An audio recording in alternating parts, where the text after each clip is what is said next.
La prison fédérale des îles Maria a été construite en 1905. En dehors des détenus et du personnel de la prison, très peu de gens ont pu la visiter.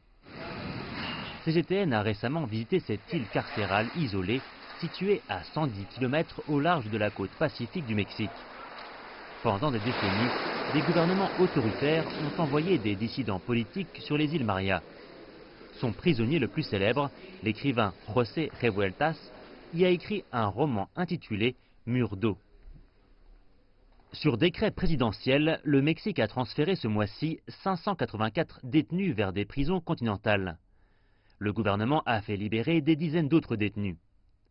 Le président Andrés Manuel López Obrador dit avoir fermé cette célèbre prison insulaire comme un acte symbolique de justice sociale pour commémorer ses 100 premiers jours à la présidence du pays. Le psychologue Santiago Jorge Contreras, sans lien avec le reporter de CGTN, a travaillé ici avec des détenus depuis la fin des années 80. Il se souvient de l'histoire d'un prisonnier qui avait tenté de nager pour reconquérir sa liberté. Il s'est accroché des objets plastiques flottants et a nagé jusqu'à une île proche. Mais il est tombé gravement malade après avoir mangé un iguane cru. Les gardes ont retrouvé plus tard les restes de son squelette.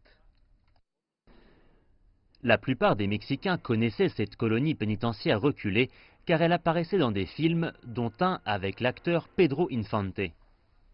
Un terrain de jeu vide nous rappelle que la plupart des détenus peu dangereux avaient l'autorisation d'emmener leur famille vivre ici. Mais ça, c'est le passé. Les 4 îles qui forment cet archipel tropical seront transformées en un centre éducatif, environnemental et culturel.